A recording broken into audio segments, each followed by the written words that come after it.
आग छीन लो कस कस तो थके पदमा के और सम्राट से कहीं सुनाई।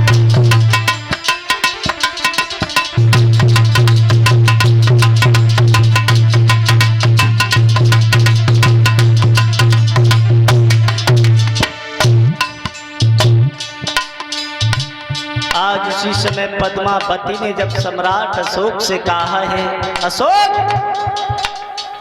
तुम कैसे राजा हो, तुम्हारे हृदय में बिल्कुल भी दया नाम की कोई चीज नहीं है। तुमने लाखों स्त्रियां बेकार कर दी, लाखों बच्चे अनाथ कर दिए, उनका क्या होगा।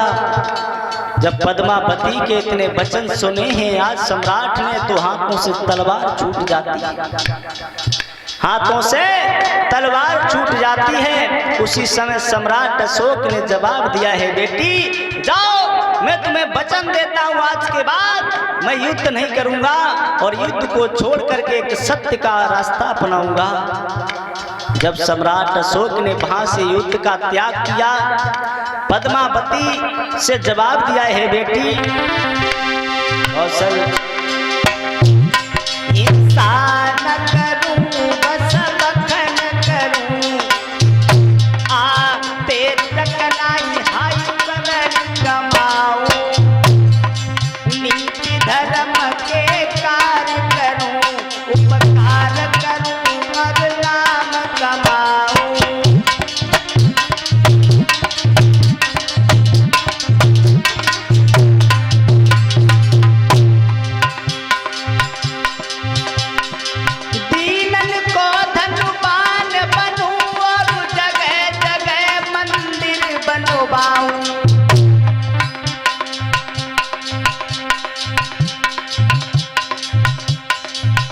ऐसे बचन कहे अशोक ने आजीवन नई शस्त्र उठाऊं।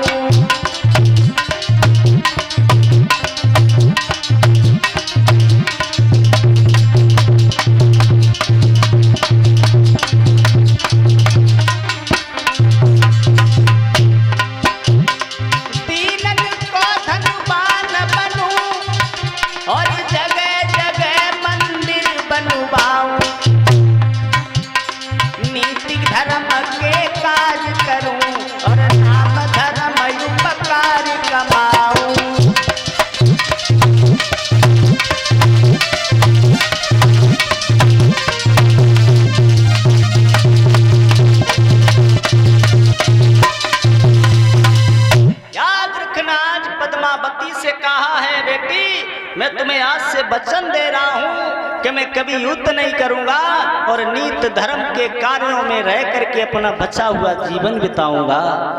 आज पद्मावती सम्राट अशोक के इतने वचन सुन के वहां से वापस लौट जाती है, वहां से वापस लौट जाती है। इधर सम्राट अशोक ने देखा है कि एक भिक्षु जो थे, जिनके हृदय में शांति थी, जिनके हृदय में करुणा थी, वो उस युद्ध के मैदान में लाशों को इधर उधर कर रहे थे, लाशों पर अपनी दया करुणा बरसा रहे थे, जख्मी लोगों को सहायता पहुंचा रहे थे। जब सम्राट अशोक ने उन भिक्षु को देखा है तो आज पीछे से आवाज लगाने लगे ही, पीछे से आवाज लगाने लगे ही। तो जब पास में पहुंचे ही तो देखा है कि एक भिक्षु है जो लाशों को इधर उधर कर रहे हैं, लाशों पर मरहम लगा रहे हैं। तो उसी समय सम्राट ने जवाब दिया है, भंते जी आज इस नज़ारा को मैं भी देख करके हैरान हूं कि हमारी तलवार से इतने लोगों का जीवन बिगड़ गया है, इतने लोगों का भविष्य खराब हो गया है, ये हमारी तलवार के कटे लोग यहाँ पर पड़े हुए हैं। तो उसी समय सम्राट अशोक से भिक्षु ने कहा कि ये दया करुणा वीरता का परिचय नहीं है, जहाँ पर हजारों माताएं बहनों के सिंदूर उजाड़ दिए जाते हैं, जहाँ पर हजारों बच्चे अनाथ कर दिए जाते हैं। तो तो उसी समय जवाब दिया है उस सम्राट अशोक ने उस भिक्षु भंते से कि भंते जी, हमें भी कोई ऐसा रास्ता, ऐसा मार्ग बताओ जिससे हमारा जीवन इस हिंसा के पथ से हट करके किसी सत्य के मार्ग पर चला जाए। तो आज उस भिक्षु ने बताया, तुम भगवान बुद्ध के धर्म को अपना लो, तुम्हारा जीवन धन्य हो जाएगा, तुम्हारा जीवन धन्य हो जाएगा। इस प्रकार से आज सम्राट अशोक ने प्रण किया है कौशल की छोड़ी हिंसा की डगरिया और बुद्धि शरण अपनाई रे।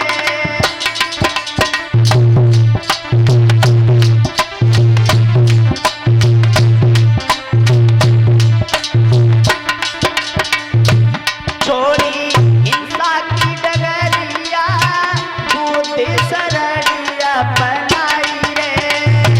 छोड़ी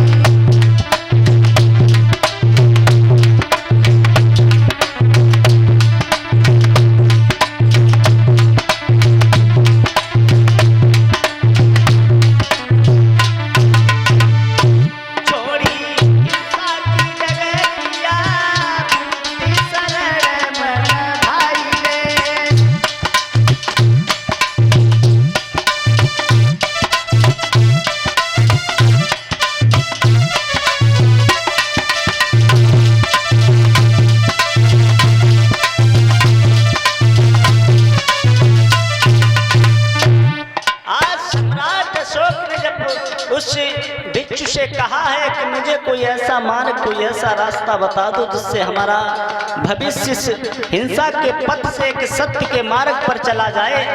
तो आज उसी समय उस भिक्षु भंते ने बताया है कि तुम बौद्ध धर्म को स्वीकार करो, बौद्ध धर्म अपना लो, तुम्हारा भविष्य समझ जाएगा।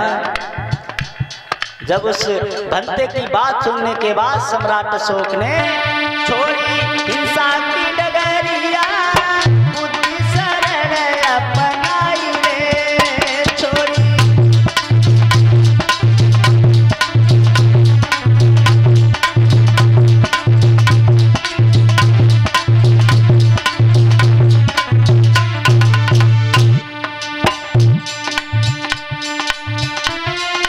हिंसा का है पाठ पढ़ाया, मानवता कोई ने बनाया।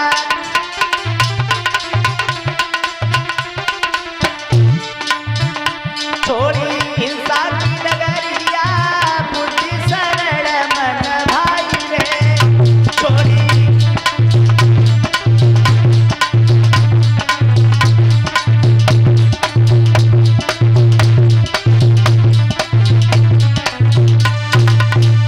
याद रखना, जब सम्राट अशोक ने अपने राज्य पाटलिपुत्र में आए हैं लौट करके, और जब पाटल में आए हैं लौट करके, तो इन्होंने अपनी रानी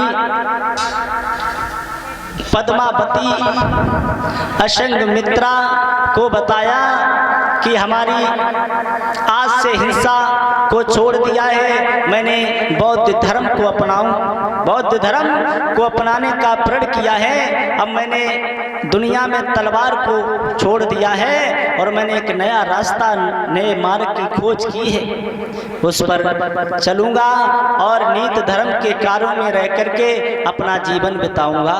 ये सुन करके उनकी रानी बहुत मगन हुई। अंत में एक भिक्षु हैं जिनका नाम उपगुप्त नाम के भिक्षु द्वारा सम्राट अशोक ने बौद्ध धर्म की दीक्षा ली, और उन्हीं भिक्षु ने बताया सम्राट अशोक को कि भगवान बुद्ध ने 84,000 स्कंदों का वर्णन किया। तो इसी के आधार पर सम्राट अशोक ने सारे देश भारत के अलावा अन्य देशों में 84,000 बौद्ध स्तूप, शिलालेख आदि का निर्माण करवाया।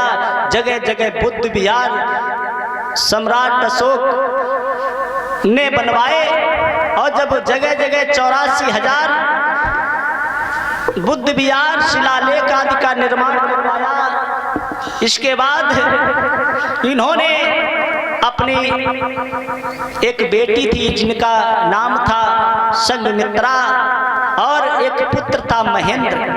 महेंद्र को श्रीलंका भगवान बुद्ध के प्रचार के लिए भेज दिया। जब वहां पहचान नहीं बनी तो इधर अपनी बेटी संघमित्रा और महेंद्र दोनों को जब श्रीलंका में भेज दिया, जाकर के जिन्होंने बौद्ध धर्म को वहां फैलाया, बौद्ध धर्म का प्रचार प्रसार किया।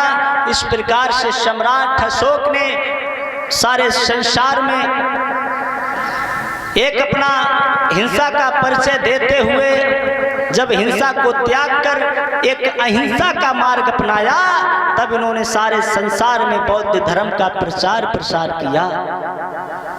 याद रखना साथियों, इतना बड़ा राजा जिसके यहाँ, जिसके नाम से सारा संसार कांपता है, जिसके नाम से सारी राजाओं की दहशत थी, आज इसने बड़े राजा ने जब बौद्ध धर्म को स्वीकार किया, तो याद रखना 15वें राज्यों पर विजय पाने के बाद सम्राट अशोक ने 16वें राज्य कलिंग के युद्ध पर अपना प्रण बदल दिया।